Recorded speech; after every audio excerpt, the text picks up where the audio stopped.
Hi, it's Linda. I know I haven't been on here for a while. One of the reasons is because I've got close to 90 cooking videos now in just a little over a year, which is awesome. All WW healthy, and I'm kind of running out of some ideas. But since it's fall, I kind of got an inspiration, so I have a lot of fall recipes already on my YouTube channel and also on my website that you can check out the printable recipe. But I decided to make a pumpkin cheesecake.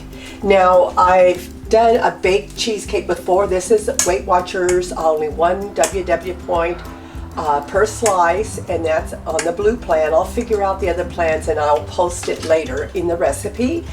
But I never make pumpkin recipes as much because my husband doesn't like pumpkin. But I'm a big fan of pumpkin. So I'm going to make pumpkin cheesecake for me today and anybody else who might want it around my neighborhood. But anyway, so I'm going to get started with this. I'm going to be making another recipe after this one since it is fall season. I've got a spaghetti squash recipe that I'm going to be making that's really good. So stay tuned. Okay, on this recipe, I'm going to try to just go through this real quick and not keep it too long because it's really simple. You're going to preheat your oven to 350 for one thing because it's going to bake. The ingredients are 3 cups of non-fat Greek yogurt, 1 small package of the Jell-O sugar-free cheesecake, 1 cup of the pumpkin puree, which is hard to find. I don't know if you guys are having trouble, but I am. I've had to actually order it off Amazon. Now Amazon sold out. And so I actually cooked up some pumpkin the other day that I may use instead of this and save this. But anyway, you need 1 cup of pumpkin puree and a little bit of cinnamon, some nutmeg, 3 eggs, and a little bit of caramel syrup for some extra flavor. So I'm going to get this all together and get started and show you how it goes. Actually, what I'm going to do at first is I'm going to put all the liquid in my food processor, and then I'll come back, everything except for the yogurt and the pudding, and then I'll come back and add that. So I'll probably fast forward through this to save on a little bit of time. Stay tuned. Okay, I've got everything ready. I'm going to kind of do this really fast forward, or talk real fast. I've got 3 eggs, going to put that in. Then I'm going to add a cup of pumpkin, and this is fresh pumpkin that I cooked. I actually cooked it in my Instant Pot, and that was pretty cool. But I took it and I just now strained it, put it in a strainer, packed it down with some paper towels to get all the juice out of it, to make sure it's packed down like you would out of a can, because you don't want it too watery. So that made a nice cup size there. I'm going to put this in with it. Then I'm going to add 3 tablespoons of Sorbet sugar replacement, or you can use stevia, whatever you like, but Sorbet is so good. It's 0 points and it's all natural.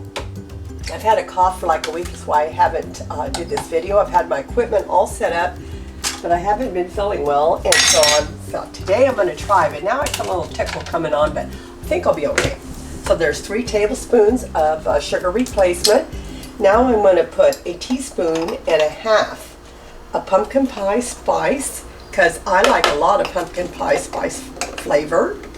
You only have to just use just a teaspoon, but I find 1.5 is really good. And then 1 teaspoon of cinnamon. Oh, this one's kind of low. There we go. Got that in. And then I'm going to add a recipe. I looked up a couple recipes and I tweak them how I like them. One of them called for caramel extract. I thought that sounded so good. I looked everywhere. I can't find caramel extract.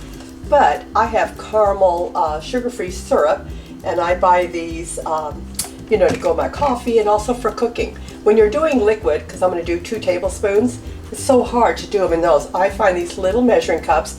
This is 1/4 cup, which is 4 tablespoons. So I'm going to do 2 tablespoons, which is 1/8 cup. So I'm going to fill this halfway full with this caramel syrup to give it a little caramel flavor. I'm going to pour that right in. And now I'm going to blend this on my food processor, and then I'm going to come back and add the pudding and add the Greek yogurt. Be right back. Okay, I finished pureeing this for just like a minute in my food processor. If you don't have a food processor, you could use a whisk. You can also use a mixer. This is just so convenient, and I love my food processor. So now I'm going to add 3 cups of non-fat plain Greek yogurt. That's non-fat plain Greek yogurt. And I don't know if I mentioned that this cheesecake is a baked one. I have made other cheesecake recipes with this sugar-free pudding that are just a chilled, but this is actually a baked one. And so after it bakes for 30 minutes, then I'm going to put it in the refrigerator and let it set either till this evening or overnight. So now I'm going to add this and I'll be right back.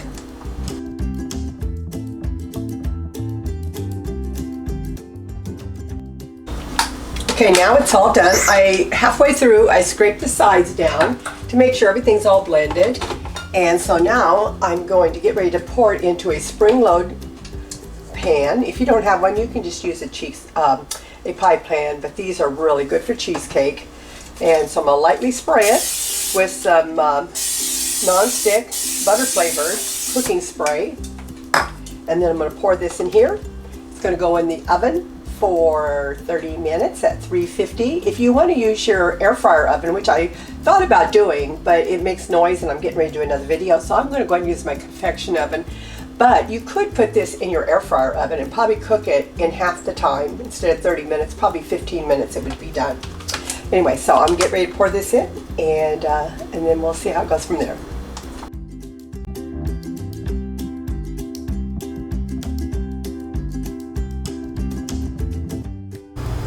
Okay, my pumpkin cheesecake is all finished as far as the baking goes. I just took it out of the oven, kind of multitasking here between 2 recipes.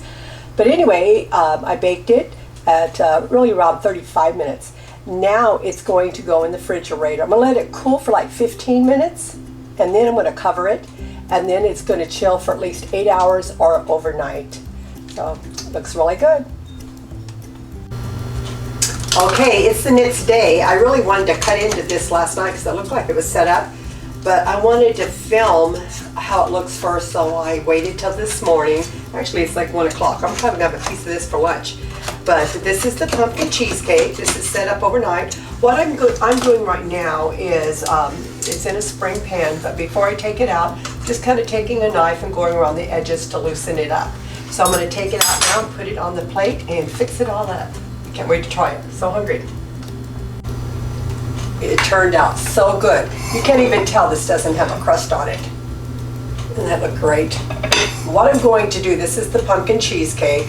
I show it's only 1 WW point per slice. That's on the blue plan.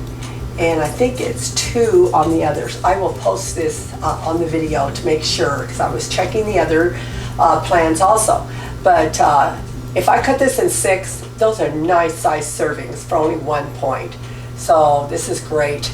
And also what I'm going to do is, I'm not going to put this on every piece. If you're taking this to a party, go ahead and take a little bit of Ready Whip and kind of put around the edges.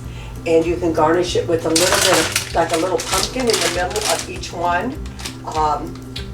For each slice, so they know where to cut it at. And these little pumpkins, they'll add 2 points. So don't only put 1 on each one.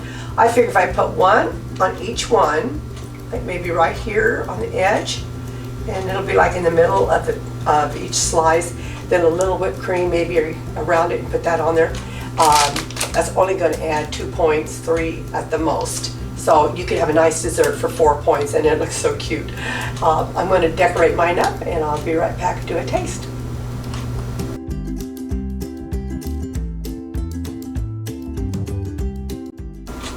Okay, I have my slice all ready. I was taking pictures, so I put a little bit of fat-free Cool Whip on mine. 0 points for just this much here. So the little pumpkin is 2, and then the cheesecake is 1. Anyway, now you put those on this, you can kind of see. You don't want to put the Cool Whip or anything like that on it until you get ready to serve, because it's going to melt down. But, I don't know where to start. I want to sprinkle a little bit of cinnamon sugar, sorbet sugar, cinnamon mixed together, and a little bit of nutmeg on top.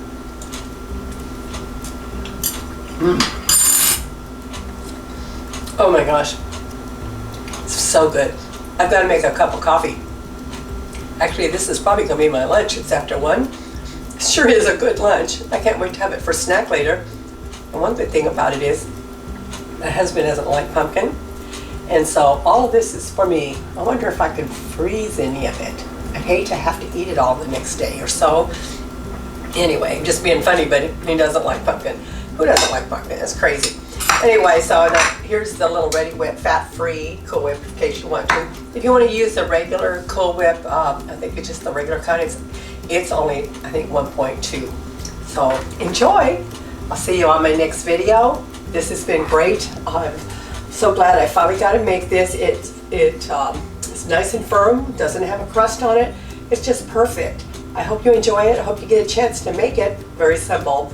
And if you want the printable recipe, go to my website. I'm using healthyrecipes.com. I'm using healthyrecipe.com. I will have it posted here at the end of my video so you can see the link to it. Enjoy. Have a very blessed day and enjoy October while it lasts. It's almost over. And then, of course, Thanksgiving, which this will be good for Thanksgiving too. I'm getting hungry. Bye. See you later. One last thing. I always end up thinking of something afterwards. I've almost finished half of it. But next time I make it, I'm going to add a little more pumpkin pie spice. It could have a little more pumpkin pie spice flavor to it. I think I did end up doing 2 teaspoons, or maybe 2 tablespoons. I don't have my recipe in front of me, but I will correct it on the recipe that's being posted. And so I would add a little bit more pumpkin spice and maybe a little more cinnamon just to give it a little more of that pumpkin flavor. Otherwise, it is so good. I'm going to finish this now. Bye.